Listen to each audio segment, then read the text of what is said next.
എല്ലാ വിദ്യാർത്ഥികൾക്കും പുതിയൊരു വീഡിയോയിലേക്ക് സ്വാഗതം.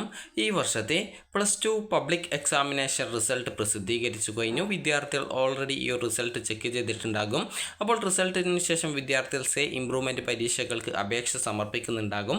അപ്പോൾ ഈ ഒരു സേ ഇംപ്രൂവ്മെൻറ്റ് പരീക്ഷയുടെ എക്സാം സെൻറ്റർ എവിടെയായിരിക്കും, അതുപോലെ തന്നെ ഹോൾ ടിക്കറ്റ് എപ്പോഴാണ്, അതുപോലെ എക്സാം എപ്പോഴാണ് നടക്കുന്നത്, അതുപോലെ എക്സാമിൻ്റെ റിസൾട്ട്, അതുപോലെ +2 സർട്ടിഫിക്കറ്റ് എപ്പോഴാണ് കിട്ടുക എന്നുള്ളതും അതുപോലെ എക്സാം ടൈം ടേബിളും നിങ്ങൾക്ക് ഈ ഒരു വീഡിയോ വഴി മനസ്സിലാക്കാവുന്നതാണ്.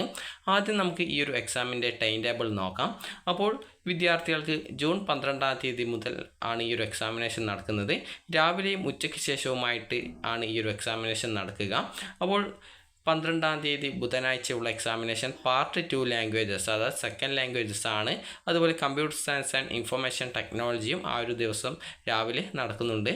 അതുപോലെ തന്നെ അന്നേ ദിവസം തന്നെ ഉച്ചയ്ക്ക് ശേഷം chemistry, history, Islamic history and culture, അതുപോലെ ബിസിനസ് സ്റ്റഡീസ്, അതുപോലെ കമ്മ്യൂണിക്കേറ്റീവ് ഇംഗ്ലീഷ് എന്നിവയാണ് അന്നത്തെ ദിവസം ഉച്ചയ്ക്ക് ശേഷമുള്ള എക്സാമിനേഷൻ.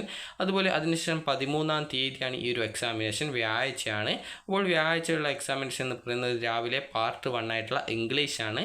അതുപോലെ തന്നെ 13-ാം തീയതി ഉച്ചയ്ക്ക് ശേഷം എക്സാമിനേഷൻ നടക്കുന്നത് ജിയോഗ്രഫി, അതുപോലെ മ്യൂസിക്, സോഷ്യൽ വർക്ക്, ജിയോളജി, അതുപോലെ അക്കൗണ്ടൻസി എന്നിവയാണ്. 14-ാം തീയതി വെള്ളിയാഴ്ച രാവിലെ മാത്തമാറ്റിക്സ്, അതുപോലെ തന്നെ പാർട്ട് 3 ലാംഗ്വേജസ്, അതുപോലെ സംസ്കൃത് ശാസ്ത്ര, അതുപോലെ സൈക്കോളജി എന്നിവയാണ്. അതുപോലെ 14-ാം തീയതി തന്നെ, അതായത് വെള്ളിയാഴ്ച തന്നെ ഉച്ചയ്ക്ക് ശേഷമുള്ള എക്സാമിനേഷനാണ് ഹോം സയൻസ്, അതുപോലെ തന്നെ ഫിലോസഫി, അതുപോലെ ഗാന്ധിയൻ സ്റ്റഡീസ്, ജേർണലിസം, അതുപോലെ കമ്പ്യൂട്ടർ സയൻസ്, അതുപോലെ സ്റ്റാറ്റിസ്റ്റിക്സ് എന്നിവയാണ്. അതുപോലെ തന്നെ 19-ാം തീയതി, അതായത് പിന്നീടുള്ള പരീക്ഷ 19-ാം തീയതിയാണ്, ബുധനാഴ്ചയാണ്. അപ്പോൾ അന്നത്തെ ദിവസം ഫിസിക്സും സോഷ്യോളജിയും അതുപോലെ ആന്ത്രപ്പോളജി എന്നിവയാണ്. അതുപോലെ തന്നെ 19-ാം തീയതി തന്നെ ഉച്ചയ്ക്ക് ശേഷം, അതായത് 19-ാം തീയതി ബുധനാഴ്ച ഉച്ചയ്ക്ക് ശേഷമുള്ള എക്സാമിനേഷൻ എക്കണോമിക്സും ഇലക്ട്രോണിക് സിസ്റ്റംസ് എന്നിവയാണ്.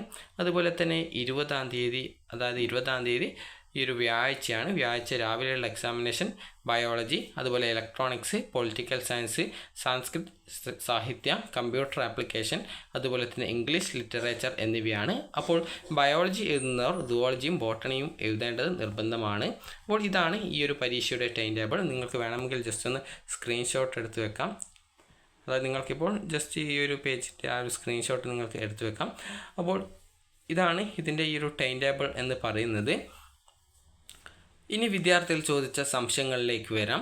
അതായത് ഈ ഒരു എക്സാമിനേഷൻ നടക്കുന്നത് എപ്പോഴാണ് നിങ്ങൾക്ക് മനസ്സിലായിട്ടുണ്ടാകും. അതായത് ജൂൺ 12-ാം തീയതി മുതൽ 20-ാം തീയതി വരെയാണ് ഈ ഒരു പരീക്ഷ നടക്കുന്നത്. അതായത് നിങ്ങൾക്ക് ഈ ഒരു എക്സാമിനേഷന് പഠിക്കാനായിട്ട് ഇനി ഏകദേശം ഒരു 20ഓളം ദിവസമാണുള്ളത്. അതുപോലെ തന്നെ വിദ്യാർത്ഥികൾക്ക് ഈ ഒരു പരീക്ഷയുടെ എക്സാം സെൻറ്റർ എവിടെയാണ് എന്നുള്ളതാണ്. അപ്പോൾ ഈ ഒരു എക്സാം സെൻറ്റർ നിങ്ങളുടെ സ്കൂളിൽ തന്നെ ആവണം എന്നുള്ളത് നിർബന്ധമല്ല. എന്നാൽ ചില വിദ്യാർത്ഥികൾക്ക് നിങ്ങൾ പഠിച്ച അതായത് ഈ ഒരു പരീക്ഷ എഴുതിയിരുന്ന +2 പരീക്ഷ എഴുതിയിരുന്ന സ്കൂളിൽ തന്നെയായിരിക്കും എക്സാം സെൻറ്റർ ആയിട്ടുണ്ടാവുക. അതുപോലെ തന്നെ ഒരു ജില്ലയിൽ തന്നെ നിരവധി സ്കൂളുകളിൽ ഈ ഒരു എക്സാമിനേഷൻ നടക്കുന്നുണ്ട്. അതായത് നിങ്ങൾക്ക് ഒരു ജില്ലയിൽ തന്നെ, അതായത് 3ഓളം സ്കൂളുകളെ ഒരു ക്ലബ്ബുകളാക്കും. അതായത് ക്ലബ്ബ് ചെയ്ത ശേഷം ആ ഒരു സ്കൂളുകളുടെ ലിസ്റ്റ് വെബ്സൈറ്റിൽ, അതായത് ഉടൻ തന്നെ പ്രസിദ്ധീകരിക്കുന്നതായിരിക്കും. അപ്പോൾ ആ ഒരു 3 സ്കൂളുകളെ ക്ലബ്ബുകളാക്കിയിട്ട് അതിൽ ഏതെങ്കിലും ഒരു സ്കൂളിലാണ് നിങ്ങൾക്കുള്ള എക്സാമിനേഷൻ നടക്കുക. അതായത് എത്രത്തോളം അപേക്ഷകർ ഈ ഒരു സേ ഇംപ്രൂവ്മെൻറ്റ് പരീക്ഷകൾക്ക് ഉണ്ട് എന്നുള്ളത് നോക്കിയിട്ടാണ് ഈ ഒരു ക്ലബ്ബുകളാക്കുക.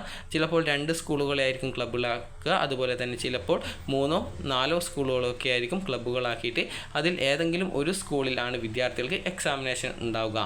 അതുകൊണ്ട് തന്നെ നിങ്ങൾ ഈ ഒരു +2 പരീക്ഷ എഴുതിയ സ്കൂളിൽ തന്നെ എക്സാം സെൻറ്റർ ഉണ്ടാവണം എന്നുള്ളത് നിർബന്ധമല്ല. അതുപോലെ തന്നെ വിദ്യാർത്ഥികൾക്ക് എക്സാമിനേഷൻ്റെ ഹോൾ ടിക്കറ്റ് പരീക്ഷയ്ക്ക് 3 ദിവസം മുമ്പ് തന്നെ ലഭ്യമാകുന്നതായിരിക്കും. അതായത് ഈ ഒരു 12-നാണ് എക്സാമിനേഷൻ നടക്കുന്നത്. അതുകൊണ്ട് തന്നെ വിദ്യാർത്ഥികൾക്ക് ഏകദേശം 8, 9 ആ ഒരു തീയതികളിൽ തന്നെ, അതായത് നിങ്ങൾക്ക് ഈ ഒരു ജൂൺ 5-ാം തീയതി മുതൽ തന്നെ ഹോൾ ടിക്കറ്റ് ലഭ്യമായി തുടങ്ങും. അപ്പോൾ നിങ്ങൾ സ്കൂളിൽ കോൺടാക്റ്റ് ചെയ്ത് ഈ ഒരു ജൂൺ 5-ാം തീയതി സ്കൂളിൽ കോൺടാക്റ്റ് ചെയ്തുകൊണ്ട് നിങ്ങളുടെ ആ ഒരു ഹോൾ ടിക്കറ്റ് സ്കൂൾ വന്നിട്ടുണ്ടോ എന്നുള്ള കാര്യം മനസ്സിലാക്കുക. അപ്പോൾ ഈ ഒരു സർക്കുലർ പ്രകാരം എക്സാമിന് 3 ദിവസം മുമ്പ് തന്നെ വിദ്യാർത്ഥികൾക്ക് ഈ ഒരു ഹോൾ ടിക്കറ്റ് നൽകണം എന്നുള്ളതാണ് നിബന്ധനയായിട്ട് പറഞ്ഞിട്ടുള്ളത്. അതുകൊണ്ട് തന്നെ നിങ്ങൾക്ക് ഏകദേശം ഒരു 5 ദിവസം മുമ്പ് തന്നെ ആ ഒരു ഹോൾ ടിക്കറ്റ് ലഭ്യമാകുന്നതാണ്. അത് സ്കൂളിൽ നിന്ന് വാങ്ങിച്ച് നിങ്ങൾക്ക് പോയിട്ട് പരീക്ഷ എഴുതാവുന്നതാണ്. അതുപോലെ തന്നെ ഇതിൻ്റെ റിസൾട്ട് പ്രസിദ്ധീകരിക്കുന്നത് ജൂലൈ മാസത്തിലാണ്. ജൂലൈ 2nd വീക്കോ അല്ലെങ്കിൽ 1st വീക്കോ നിങ്ങളുടെ ഇതിൻ്റെ ഈ ഒരു സേ ഇംപ്രൂവ്മെൻറ്റ് പരീക്ഷയുടെ റിസൾട്ട് വരുന്നതായിരിക്കും. അതുപോലെ തന്നെ വിദ്യാർത്ഥികൾ ചോദിച്ച കാര്യമാണ് ഈ ഒരു പ്രാക്ടിക്കൽ ഉള്ള സബ്ജക്റ്റുകളായിട്ടുള്ള കെമിസ്ട്രി പോലുള്ള സബ്ജക്റ്റുകൾ എഴുതുന്ന വിദ്യാർത്ഥികൾക്ക് ഈ ഒരു പ്രാക്ടിക്കൽ കൂടി അറ്റൻഡ് ചെയ്യേണ്ടതുണ്ടോ എന്നുള്ളത്. അപ്പോൾ നിങ്ങൾക്ക് പ്രാക്ടിക്കൽ, അതായത് കഴിഞ്ഞ ഈ ഒരു ജനുവരി ഫെബ്രുവരിയിൽ നടന്നിട്ടുണ്ടായിരുന്ന പ്രാക്ടിക്കൽ പരീക്ഷ നിങ്ങൾ അറ്റൻഡ് ചെയ്തിട്ടില്ല എങ്കിൽ ഈ ഒരു പ്രാക്ടിക്കൽ പരീക്ഷ നിങ്ങൾക്ക് അറ്റൻഡ് ചെയ്യാവുന്നതാണ്. അപ്പോൾ ഈ ഒരു പ്രാക്ടിക്കൽ പരീക്ഷ ഈ ഒരു 29, 30 തീയതികളിൽ, അതായത് ഈ ഒരു മെയ് 29, 30 തീയതികളായിട്ട് വിവിധ സെൻറ്റേഴ്സിൽ വെച്ച്, അതായത് ഓരോ ജില്ലയിലും ഓരോ പരീക്ഷാ കേന്ദ്രമാണ് ഉണ്ടാവുക. അവിടെ വെച്ചാണ് ഈ ഒരു ലാബ്, അതായത് പ്രാക്ടിക്കൽ എക്സാമിനേഷൻ നടത്തപ്പെടുന്നത്. അപ്പോൾ നിങ്ങൾ ഈ ഒരു പ്രാക്ടിക്കൽ പരീക്ഷ ഇതുവരെ അറ്റൻഡ് ചെയ്തിട്ടില്ല എങ്കിൽ ആ ഒരു പരീക്ഷ അറ്റൻഡ് ചെയ്യാനായിട്ട് ശ്രദ്ധിക്കുക. നിങ്ങൾ മുൻപ് ജനുവരി ഫെബ്രുവരി മാസത്തിൽ നടന്ന ആ ഒരു പ്രാക്ടിക്കൽ എക്സാമിനേഷൻ അറ്റൻഡ് ചെയ്ത ഒരു വിദ്യാർത്ഥിയാണെങ്കിൽ വീണ്ടും ഈ ഒരു പ്രാക്ടിക്കൽ പരീക്ഷ അറ്റൻഡ് ചെയ്യേണ്ട ആവശ്യമില്ല. അതുപോലെ തന്നെ വിദ്യാർത്ഥികൾക്ക് ഈ ഒരു രാവിലത്തെ പരീക്ഷ നിങ്ങൾക്ക് പ്രാക്ടിക്കൽ ഇല്ലാത്ത സബ്ജക്റ്റ് ആണെങ്കിൽ 9:30 മുതൽ 12:15 വരെയും, അതുപോലെ ഉച്ചയ്ക്ക് ശേഷം 2 മണി മുതൽ 4:45 വരെയുമാണ് ഉണ്ടാവുക. 15 മിനിറ്റ് കൂൾ ഓഫ് ടൈം ആയിരിക്കും. അതുപോലെ തന്നെ പ്രാക്ടിക്കൽ ഉള്ള വിഷയങ്ങളായിട്ടുള്ള ബയോളജി, അതുപോലെ തന്നെ മ്യൂസിക് എന്നിവയാണെങ്കിൽ, അതുപോലെ പ്രാക്ടിക്കൽ ഉള്ള വിഷയങ്ങളാണെങ്കിൽ 9:30 മുതൽ 11:45 വരെയും, ഉച്ചയ്ക്ക് ശേഷമാണെങ്കിൽ 2 മണി മുതൽ 4:15 വരെയുമായിരിക്കും ഈ ഒരു എക്സാമിനേഷൻ നടത്തുക. അതുപോലെ ബയോളജി സബ്ജക്റ്റ് ആണെങ്കിൽ 9:30 മുതൽ 11:55 വരെ ആയിരിക്കും. കാരണം സുവോളജിയും ബോട്ടണിയും ഉള്ളതുകൊണ്ടാണ് ഈ ഒരു രീതിയിൽ ആ ഒരു സബ്ജക്റ്റിന് മാത്രം 11:55 വരെ എക്സാമിനേഷൻ ടൈം നൽകിയിട്ടുള്ളത്. അതുപോലെ വിദ്യാർത്ഥികളുടെ സർട്ടിഫിക്കറ്റിൻ്റെ കാര്യമാണ്. വിദ്യാർത്ഥികളുടെ ഈ ഒരു സേ എക്സാമിനേഷൻ കഴിഞ്ഞ് ഏകദേശം ഒരു 20 ദിവസത്തിനുള്ളിൽ തന്നെ വിദ്യാർത്ഥികളുടെ സർട്ടിഫിക്കറ്റുകൾ സ്കൂളിൽ ലഭ്യമാകുന്നതായിരിക്കും. അതുപോലെ തന്നെ വിദ്യാർത്ഥികൾക്ക് ഈ ഒരു +2 റിസൾട്ടിൻ്റെ റിസൾട്ട് കഴിഞ്ഞ ശേഷമുള്ള ആ ഒരു സർട്ടിഫിക്കറ്റ് ജൂൺ മാസത്തിൽ സ്കൂളിൽ വരുന്നതാണ്. അപ്പോൾ നിങ്ങൾ സ്കൂളിൽ കോൺടാക്റ്റ് ചെയ്ത് കഴിഞ്ഞാൽ നിങ്ങൾക്ക് ആ ഒരു +2വിൻ്റെ സർട്ടിഫിക്കറ്റ് കിട്ടുന്നതായിരിക്കും.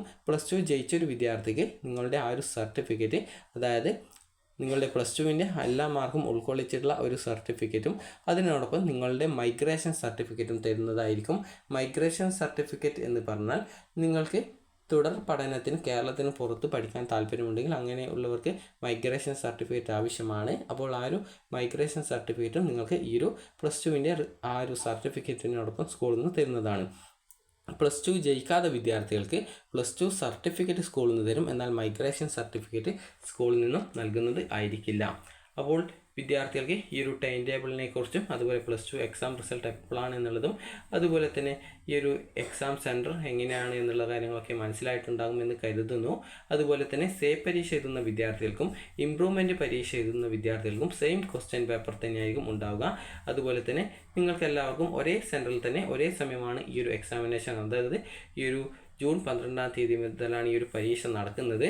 അപ്പോൾ അതുകൊണ്ട് തന്നെ നിങ്ങൾക്ക് എല്ലാവർക്കും ഒരേ ടൈമിൽ തന്നെയാണ് എക്സാമിനേഷൻ, അല്ലാതെ ഇംപ്രൂവ്മെൻറ്റിനും സേക്കും സെപ്പറേറ്റ് എക്സാം ഉണ്ടായിരിക്കുന്നതല്ല.